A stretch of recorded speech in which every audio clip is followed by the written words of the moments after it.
প্রিয় দ্বাদশ শ্রেণীর শিক্ষার্থী বন্ধুরা, আজকের ভিডিওটি হতে চলেছে তোমাদের জন্য খুবই গুরুত্বপূর্ণ। আজকের এই ভিডিওটিতে আলোচনা করা হয়েছে দ্বাদশ শ্রেণীর সম্পূর্ণ ভূগোল অধ্যায় ভিত্তিক সাজেশন। এই সাজেশনটি যদি তোমরা সঠিকভাবে অধ্যয়ন করতে পারো, টেস্ট এবং ফাইনাল উভয় পরীক্ষায় তোমরা কমনভাবেই পাবে। তাই দেরি না করে চলো শুরু করছি আজকের এই ভিডিওটি।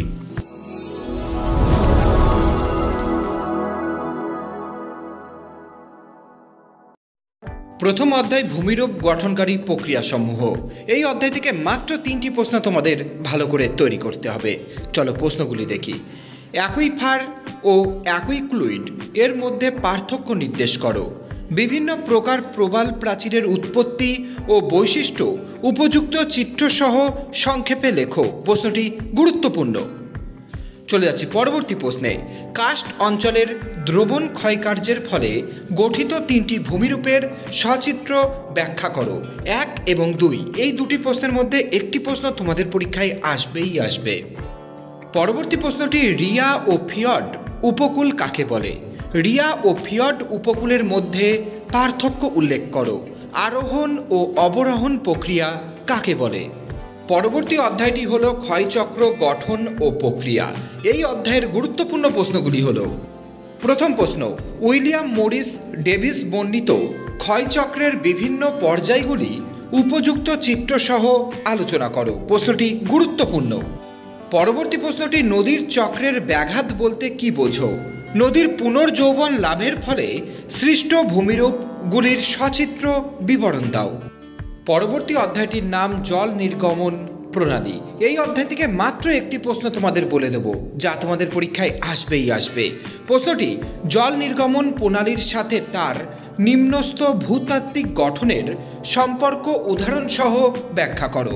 এই প্রশ্নটি তোমাদের পরীক্ষায় আসবেই আসবে। পরবর্তী অধ্যায়টির নাম মৃত্তিকা। এই অধ্যায় থেকে দুটি প্রশ্ন তোমাদের পড়তে হবে। চলো প্রশ্নগুলিকে দেখে নিই। প্রথম প্রশ্ন, মৃত্তিকা সৃষ্টিতে আদিশিলার প্রভাব আলোচনা করো। এন্টিসল ও মলিসল মৃত্তিকার বৈশিষ্ট্য উল্লেখ করো। দ্বিতীয় প্রশ্নটি এলুভিয়েশন ও ইলুভিয়েশনের মধ্যে পার্থক্য লেখো। মৃত্তিকার পরিলেখ কাকে বলে ও এর দুটি বৈশিষ্ট্য লেখো। এর মধ্যে প্রথম প্রশ্নটি এবছরের জন্য চূড়ান্ত গুরুত্বপূর্ণ। পরবর্তী অধ্যায়টির নাম হলো বায়ুমণ্ডল। এই অধ্যায় থেকে তোমাদের একটু বেশি প্রশ্ন পড়তে হবে। প্রথম প্রশ্ন, ক্রান্তীয় ও নাতিশীতোষ্ণ ঘূর্ণবাতের মধ্যে পার্থক্য লেখো। প্রশ্নটি গুরুত্বপূর্ণ। দ্বিতীয় প্রশ্ন, ঘূর্ণবাত ও প্রতীপ ঘূর্ণবাতের মধ্যে প্রভেদ কী? মৌসুমী বায়ুর ওপর জেট বায়ুর প্রভাব বিশ্লেষণ করো। এই প্রশ্নটিও এবছরের জন্য চূড়ান্ত গুরুত্বপূর্ণ। তৃতীয় প্রশ্ন, বিশ্ব উষ্ণায়ন কাকে বলে? এর প্রভাব বা ফলাফলগুলি আলোচনা করো। এই প্রশ্নটিও এবছর তোমাদের পরীক্ষায় আসবেই আসবে। পরবর্তী প্রশ্নটি মৌসুমী জলবায়ু ও ভূমধ্যসাগরীয় জলবায়ুর মধ্যে পার্থক্য লেখো। পরবর্তী গুরুত্বপূর্ণ প্রশ্নটি উপযুক্ত চিত্রসহ নাতিশীতোষ্ণ ঘূর্ণবাতের জীবনচক্র ব্যাখ্যা করো। 6 নম্বর দাগের প্রশ্নটি স্বাভাবিক উদ্ভিদের উপর জলবায়ুর প্রভাব আলোচনা করো।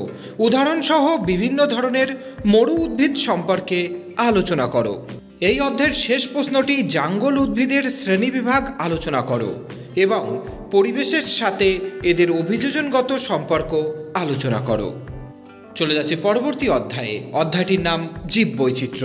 এই অধ্যায় থেকে মাত্র 3টি প্রশ্ন তোমাদের ভালো করে তৈরি করতে হবে।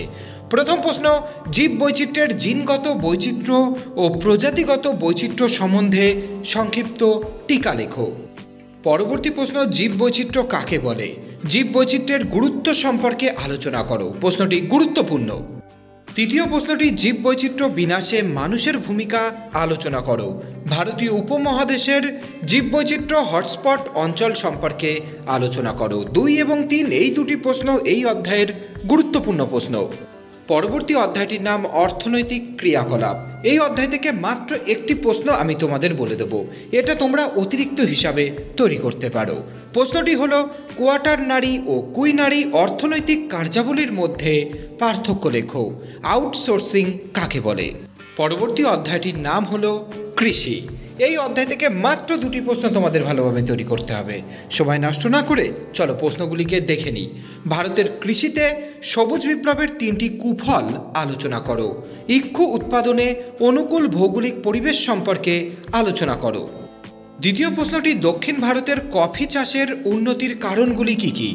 নিবিড় জীবিকা সত্তাভিত্তিক কৃষি পদ্ধতিতে মাথাপিছু উৎপাদন কম হয় কেন? এই 2টি প্রশ্নই এবছরের জন্য চূড়ান্ত গুরুত্বপূর্ণ। পরবর্তী অধ্যায়টির নাম শিল্প। এই অধ্যায় থেকে মাত্র 3টি প্রশ্ন তোমাদের ভালো করে তৈরি করতে হবে।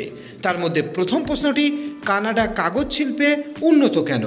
আইসোডাপেন কি? প্রশ্নটি গুরুত্বপূর্ণ। দ্বিতীয় প্রশ্নটি, ভারতের রেডিমেড পোশাক শিল্প সম্পর্কে সংক্ষেপে আলোচনা করো। কাঁচামালের অভাব সত্ত্বেও জাপান লৌহ ইস্পাত শিল্পে উন্নত, বক্তব্যটির সমর্থনে 4টি কারণ উল্লেখ করো। এই প্রশ্নটিও এবছরের জন্য চূড়ান্ত গুরুত্বপূর্ণ। তৃতীয় প্রশ্নটি, ভারতে মোটর গাড়ি নির্মাণ শিল্প গড়ে ওঠার কারণগুলি আলোচনা করো। কার্পাস বয়ন শিল্পকে শিকড় আলগা শিল্প বলে কেন? এবার দেখে নিচ্ছি জনসংখ্যা নামক অধ্যায় থেকে কোন কোন প্রশ্ন এবছরের জন্য চূড়ান্ত গুরুত্বপূর্ণ। প্রথম প্রশ্ন, পৃথিবীর বিভিন্ন অঞ্চলের অসম জনবন্টনের প্রাকৃতিক কারণগুলি আলোচনা করো। প্রশ্নটি গুরুত্বপূর্ণ। দ্বিতীয় প্রশ্নটি, কাম্য জনসংখ্যা কাকে বলে? এর 2টি বৈশিষ্ট্য লেখো। রৈখিক জনবসতি কাকে বলে? পৌর বসতি কাকে বলে? এগুলো মূলত 2 নম্বরের প্রশ্নে আসতে পারে। চলে যাচ্ছি আজকের সাজেশনের সর্বশেষ অধ্যায়ে। অধ্যায়টির নাম আঞ্চলিক অর্থনৈতিক উন্নয়ন। এই অধ্যায়ের গুরুত্বপূর্ণ প্রশ্নগুলি, কলকাতার সহযোগী বন্দর হিসেবে হলদিয়া বন্দরের গুরুত্ব উল্লেখ করো। প্রশ্নটি চূড়ান্ত গুরুত্বপূর্ণ। পরবর্তী প্রশ্ন, বেঙ্গালুরু ইলেকট্রনিক শিল্পে উন্নত হওয়ার কারণগুলি উল্লেখ করো। যে সমস্ত প্রশ্নগুলির পাশে ট্রিপল স্টার চিহ্ন দেওয়া হয়েছে সেই সমস্ত প্রশ্নগুলি এবছরের জন্য চূড়ান্ত গুরুত্বপূর্ণ। তাই সময় নষ্ট না করে প্রশ্নগুলিকে তোমরা তৈরি করে নাও। সাফল্য তোমরা পাবেই পাবে। ভিডিওটি সম্পূর্ণ দেখার জন্য অসংখ্য ধন্যবাদ।